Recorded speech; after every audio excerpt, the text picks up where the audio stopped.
Space, the final frontier.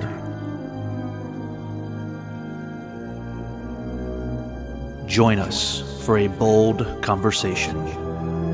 Our prime directive: to recap our favorite Star Trek shows, both new and old.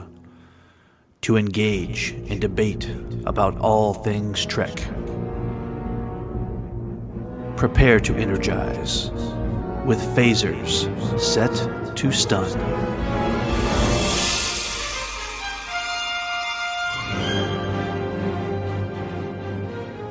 Hello everyone and welcome back to Phasers Set to Stun, where we continue to show our love for everything Star Trek in this ongoing series from a Film by Podcast, which focuses on every quadrant of the expanding universe of Trek by covering television, animation, movies, directors, merchandise, and so much more. Plotting the course, as always, is your core Trek crew. I'm David Burns. I'm Scott Hoffman. And I'm Wayne Whited. I shall go ahead and give our normal red alert to our listeners. If you are not caught up with the series, please go do so, as there are spoilers ahead, and big spoilers ahead, I might say, from this episode. Captain, we're going to need a bigger landing party. Well, gentlemen, we are halfway through the season already with Strange New World Season 3, with Episode 5, Through the Lens of Time. I got to tell you, I had original vibes in this episode of Star Trek. I really did throughout this. And I don't know if you guys would agree with me, but I also had Stargate vibes in this episode. Yeah.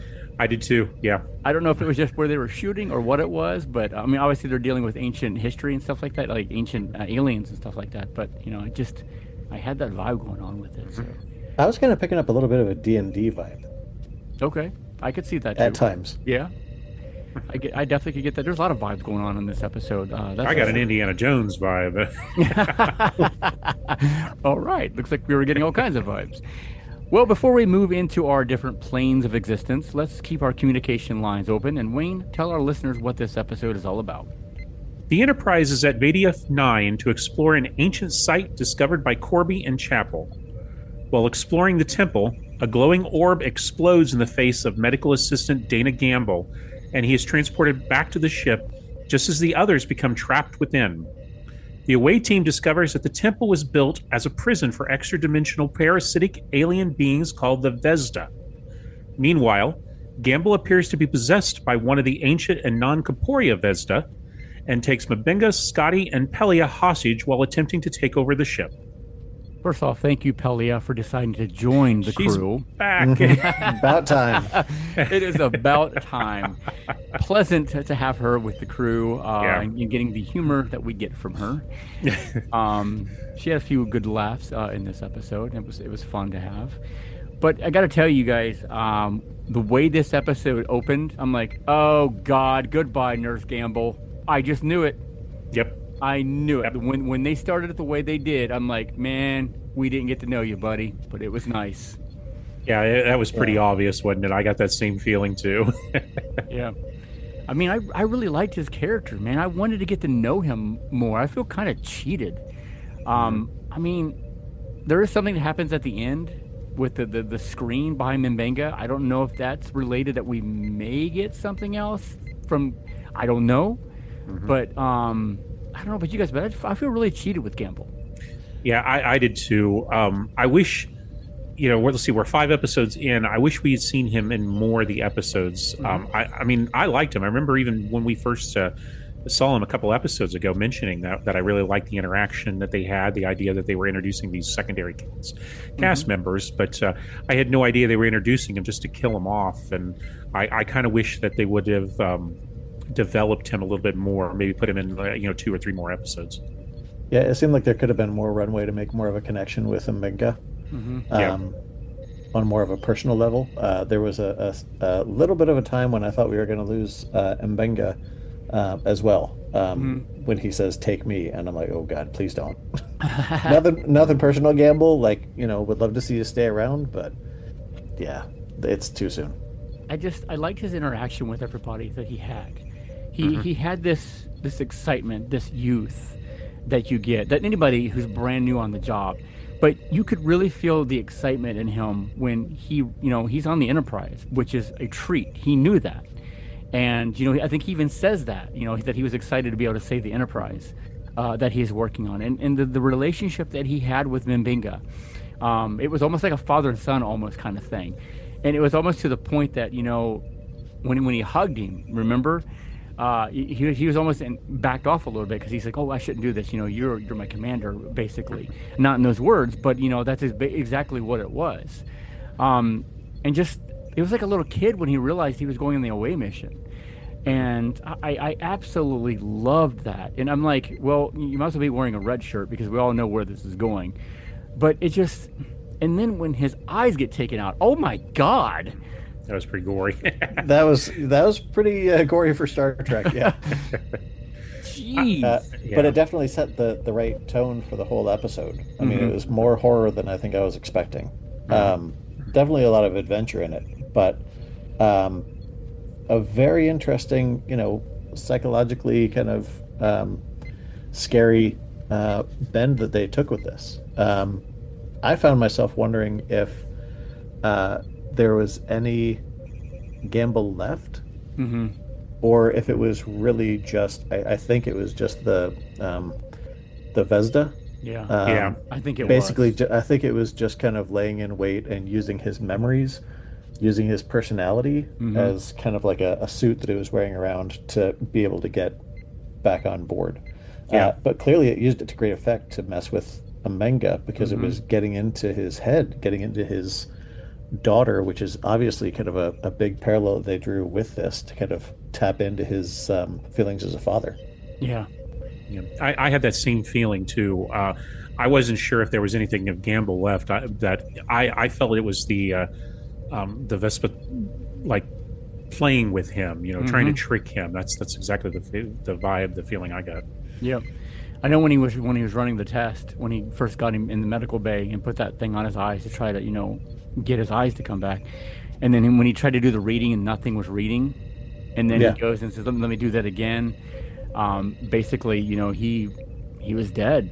That's the creature that's taken over his body.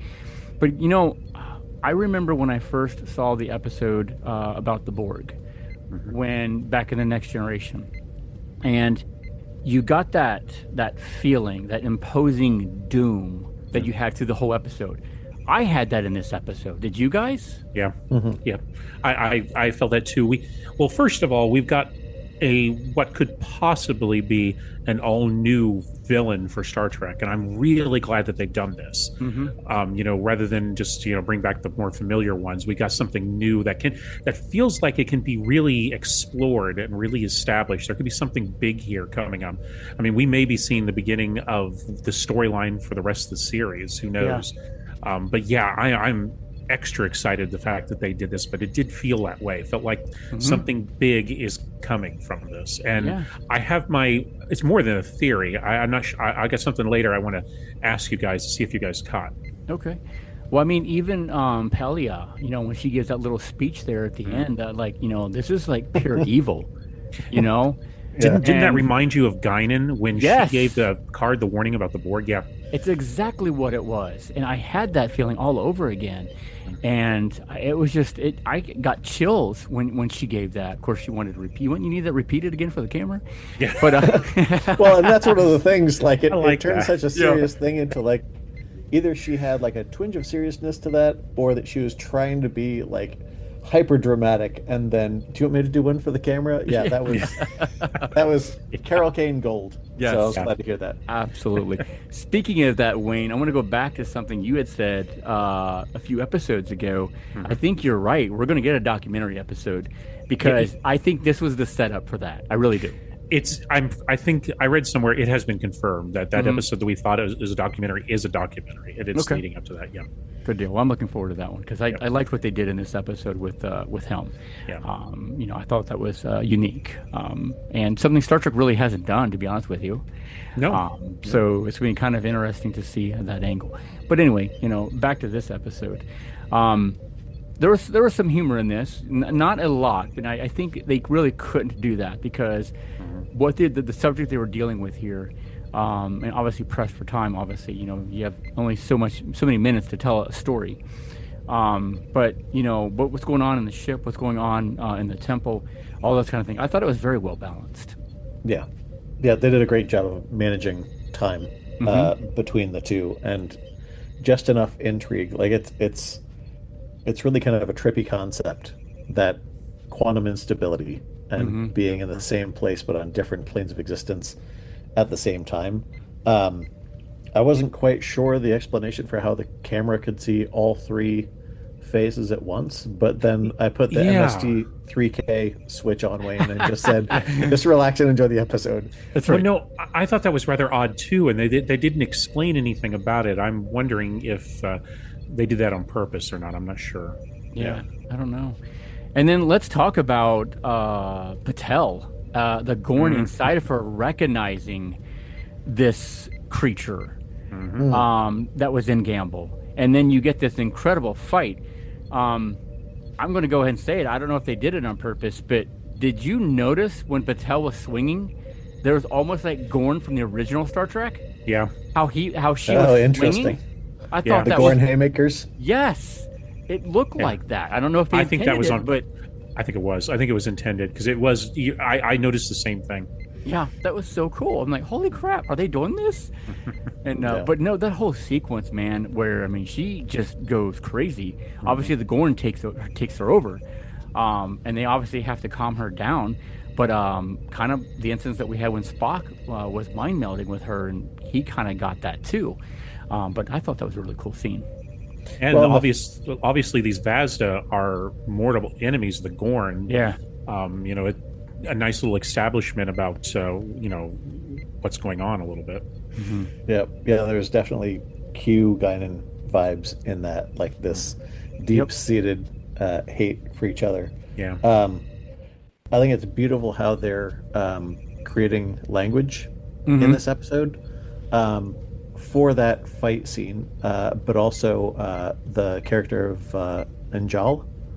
And I think Ish Morris did a fantastic job with that character, Hmm. even though it was a minor character, kind of slipping in and out of language that was Hmm. familiar. Um, so it's interesting to see, like I'm watching it with subtitles on, and I can see kind of the language they're using. Um, I wasn't able to dissect it too much, but it seems like there's some interesting specific use of language that they have there between the two.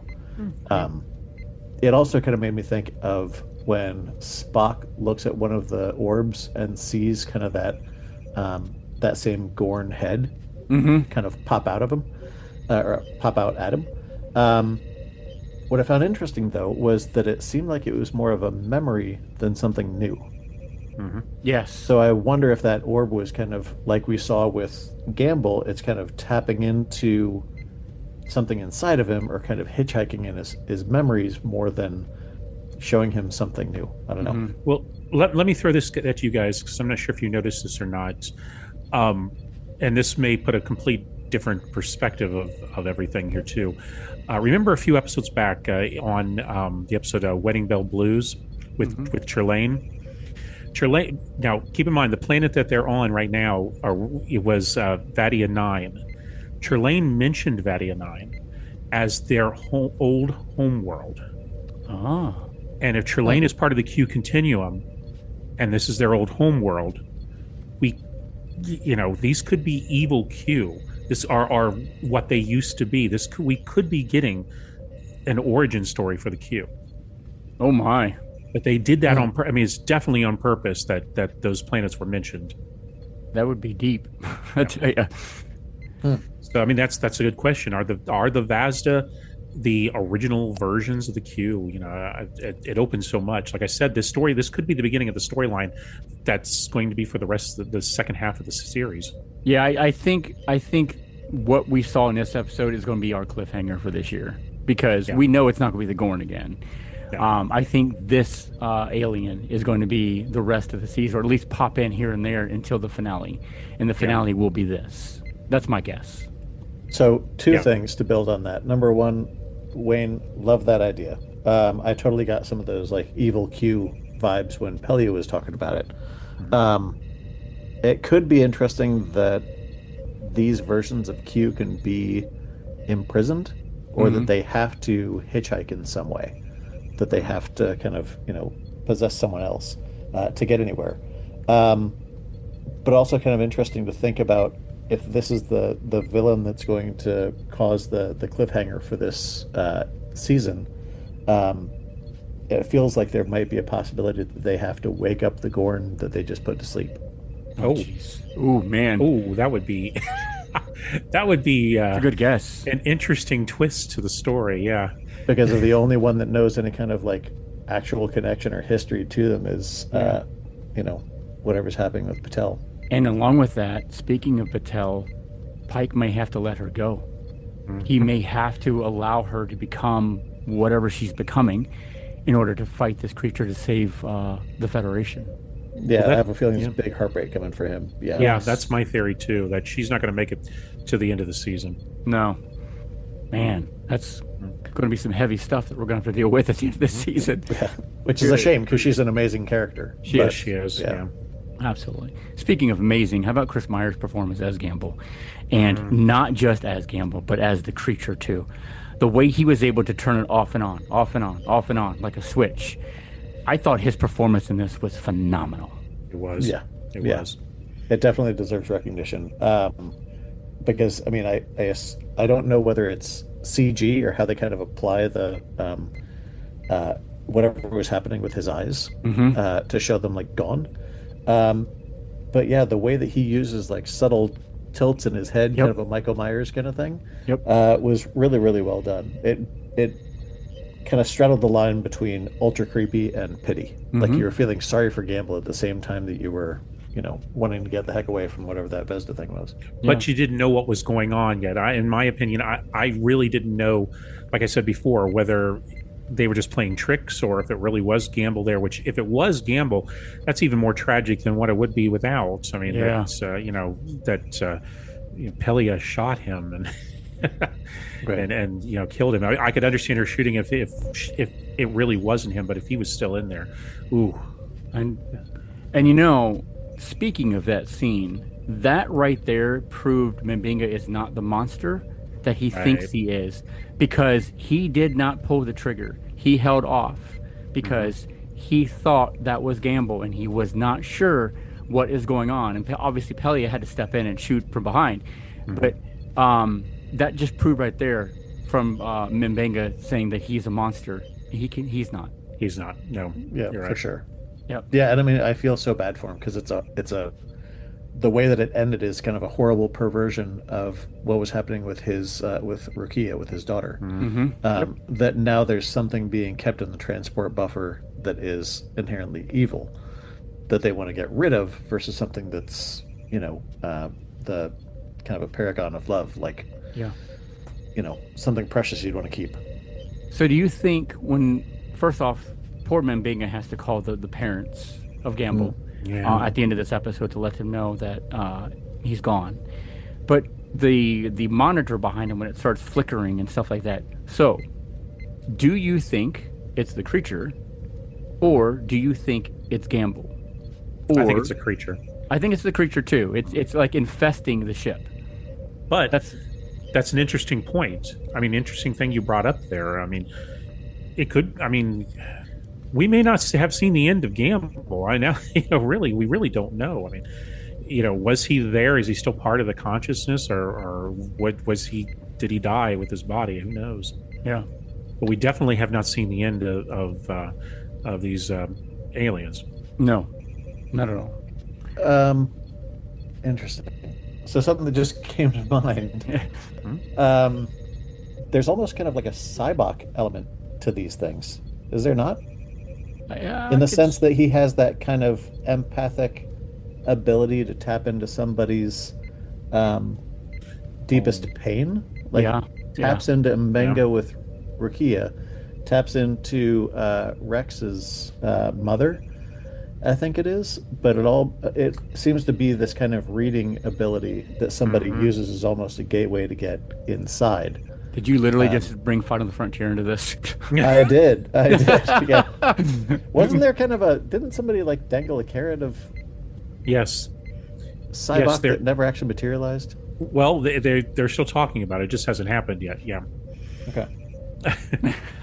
I hope they do. Come on, give some Star Trek V love here. Some Cybok love, a phrase you never thought you'd hear. No, not at all. I feel dirty even thinking about it and hearing it. So.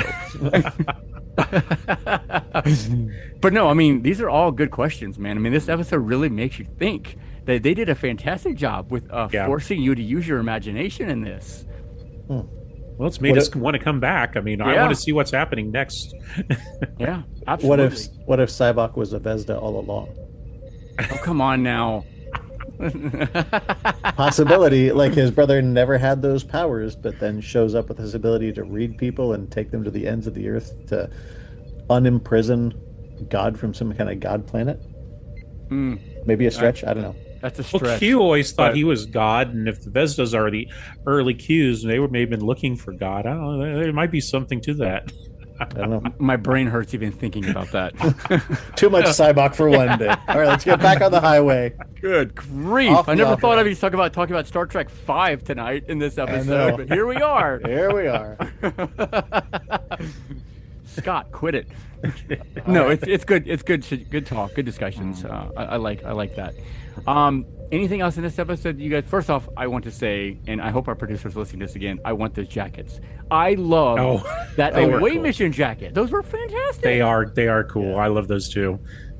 Very cool look for them. I was like, man, they look awesome in those. I would look awesome in that.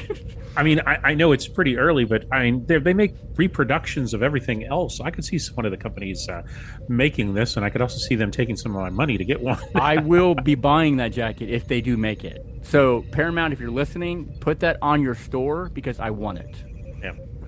With the Star Trek logo on it, with the not the Star Trek logo, but the emblem of Starfleet. Yeah. That's what I want on there too. So. Yeah, definitely. Absolutely. It must have been cold or something because I mean, where they were filming it, because obviously they were on location. That was not a set. Yeah. So which I like that too. Because it feels so real, so tangible that they're actually using a location somewhere. I really wish they would do more of that instead of all the CGI stuff that we get. I think that's where the Stargate vibes came from. Yes. Because in every episode that always looked like when they were filming in Canada, it was always looked like it was freaking cold. So there we go. And it probably was that. It was. Because that's why they were wearing the jackets. But yeah, they look fantastic. They really did. They did. What else you guys got for this episode? Anything that really stuck out to you that you loved? We talked about a lot of stuff here. So one thing I want to ask. So speaking of the cave prison, since we're there, did they technically leave it unlocked? No, it's shut. Yeah, right? it did shut. Okay. Yeah. Because Chapel did the blood thing, so someone else would have to do that again to open it, from what I would understand. Mm-hmm. Well, because the signet ring went way out to Polaris 9 or whatever. Mm-hmm. The tablet had been disconnected, so theoretically all those Vesda were imprisoned. And I just kept thinking about when Corby looks back at that, like you said, the Indiana Jones vibe, like leave it alone, Indiana, let it go. But almost like, shouldn't we shut this off? I guess it's fine, but it closed. We're good. It's locked. All right, we're good. Let it go. All right. The only thing I want to add is, even though I was really sad to see Gamble die, I think, but I really like the idea of them exploring the death of a secondary character and the implications, the emotions from it. We don't see that very much on Star Trek. Usually, you follow the main cast and they're not going to die, and most of the time, except for Jadzia. But seeing that, I think they did that on the Next Generation one Lower time. Decks. They did it on Lower Decks, yeah, yeah, and I like that because unfortunately, death follows the Enterprise a lot, and many times we don't see the consequences of it. And it's nice that they explore that, although it's sad that it was that character. Yeah, it was rough to lose him like that because he was an innocent. He really was. Yeah. He was green. He was a rookie, and obviously he shouldn't have touched what he touched. And his first away mission too, poor guy. No, that makes it even rougher, man. It really does.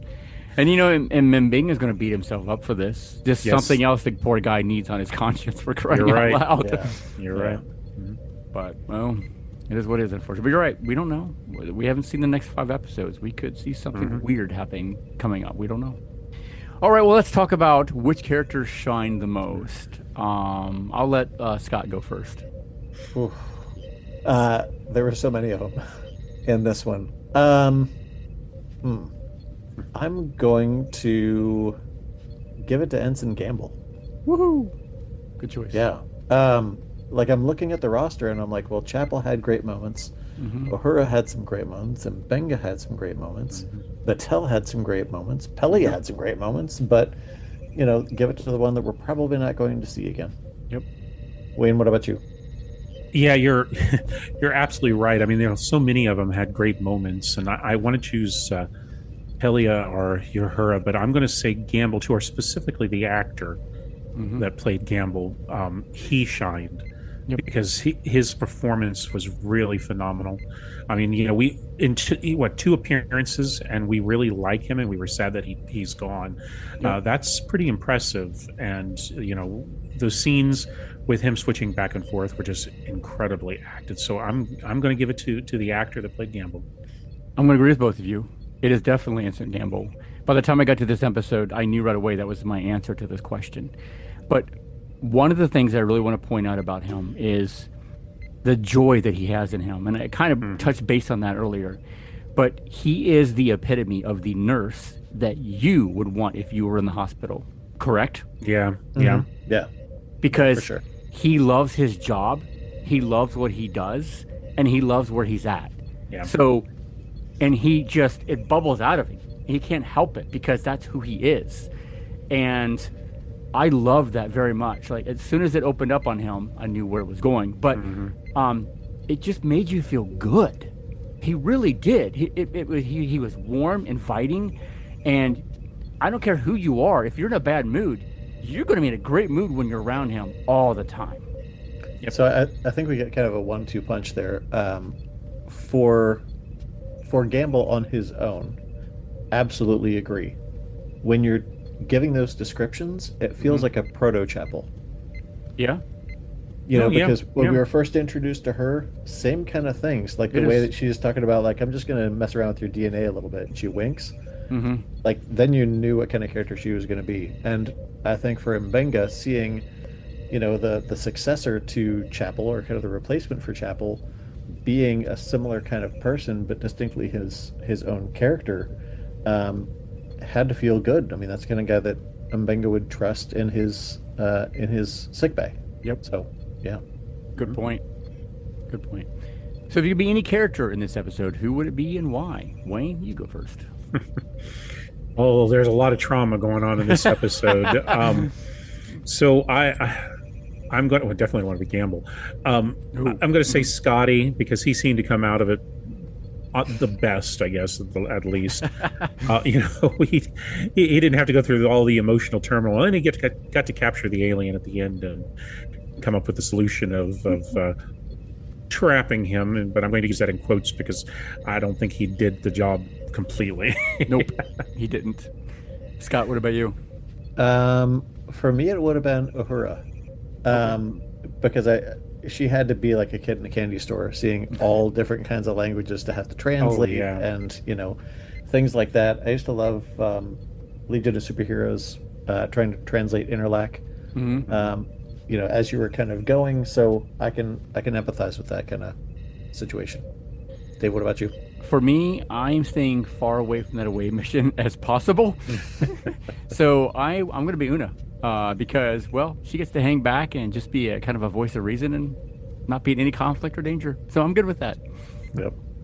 I do have a question. And I know that, well, if they had done that, then it wouldn't have been much of an episode or whatever. But as they were standing there waiting for the platform, they had to do that leap of faith, another Indiana Jones and the Last Crusade kind of reference. Yeah. You have a big group standing there, right? And they all have to be connected to Chapel, right? Mm-hmm. So is there a reason they didn't do like safety patrol and just have everybody hold hands? So when she takes that leap of faith, it's like, okay, she's good. And if she's not good, you still have her. all these people holding you like a tug of war. I don't know. That would make sense, wouldn't it? I was just like, what's the big deal? Everybody hold hands, and she takes a leap of faith. That's just Spock getting his revenge. Yeah. God. Dang. Yeah. Dark Spock there. All right. Yep. All right, so this is I know Wayne's favorite part, Easter eggs. Wayne, what do you got? Oh, not too many this time. They were busy with storyline, but Dana Gamble mentions Corby's work on molecular memory and corporeal transference. That ties very nicely into Corby's appearance in the original series, What Are Little Girls Made Of, and how Corby discovers that ancient machine that creates androids that can copy your brain. They're leading that direction with him. Uh, I had a little fun, although it was really hard to see some of the names on that map in the conference room. Was able to pick up a couple of names, some interesting ones. One was Tribble Prime. I'm assuming that's the home world of the Tribbles, but I didn't even know they had a home world. So I can understand a reason why they call it Tribble Prime. But I did see.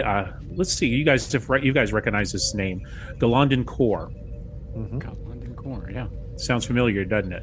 Yep. That's the planet where Geordie LaForge ended up trapped with that Romulan in the Next Generation episode, okay. The Enemy. Yeah. There were a lot of other names on there, but those are the two that stuck out the most for me. Good Now, pick. Dana Gamble mentions that he's been serving on the Enterprise for 6 months. That means that it's been roughly 3 months since the episode Wedding Bell Blues. And finally, Scotty traps that captured Vazda in the transporter buffers, or as he calls it, nowhere. That was very familiar because he'll use that same trick to save himself on the USS Janolan before it crashes into the Dyson Sphere in the episode Relics. That's right. That's it. Good catches on those, man. Wow, those went right over my head. Wow. Impressive. Well, what are we seeing next week? They're really secretive about episodes that are coming out, which I like. Well, we did get a description of the next episode. I was actually rather surprised to see this. Please enlighten us. Let me read it to you. Kirk's first day as captain descends into chaos when the Enterprise is captured by a scavenger ship. Oh, okay. Doesn't say much, but there it is. Still, Which Interesting. isn't the next episode is the Sailot who ate his tail, right? Yes, that is correct. Okay, that does not sound like a Kirk episode. No, it doesn't. Not at all. So I'm not sure. Well, we're going to finally get to see Kirk in charge for a little bit here, so that's going to be kind of interesting to see. Yeah, I'm sure we'll see him in some Scotty stuff, I would hope. I hope so too. Who knows? Well, I mean, I think we kind of know where this is leaning. We've already talked in this episode what we think the season's going now. I think it's clear that this is taking over the rest of the story of the season, along with Battelle still fighting, becoming whatever she's becoming with the Gorn. Yeah. Which I think that's all going to come to a head, all of it, at the finale, is my belief in it. Sounds like it's going to be a good finale, though. Yes, it does. Yeah. Thankfully, they've already filmed season 4, so we don't have to wait a couple years. Yeah. I know we'll get it next year, but at least we got something to look forward to. We got some kind of date, and not really a date, but you know what I mean. It'll be sometime next summer, I'm sure. Yeah. It will be nice. Yes, absolutely. All right. Well, thank you, listeners, for hanging out with us as we talk on the bridge about Strange New Worlds. Wayne, Scott, thank you so much for joining me, as always. Yes, likewise. Yep, it's always a blast, I'll tell you that. Well, you can check us out at www.afilmbypodcast.com for film and TV articles and our entire library streaming free. You can write to us at afilmbypodcast@gmail.com with your questions, comments, and concerns. We may just read your response on the show and send you some A Film By swag. And to all you listening to the show, following us on social media, and subscribing to our Patreon, we thank you. See you next time for another episode of Phasers Set to Stun.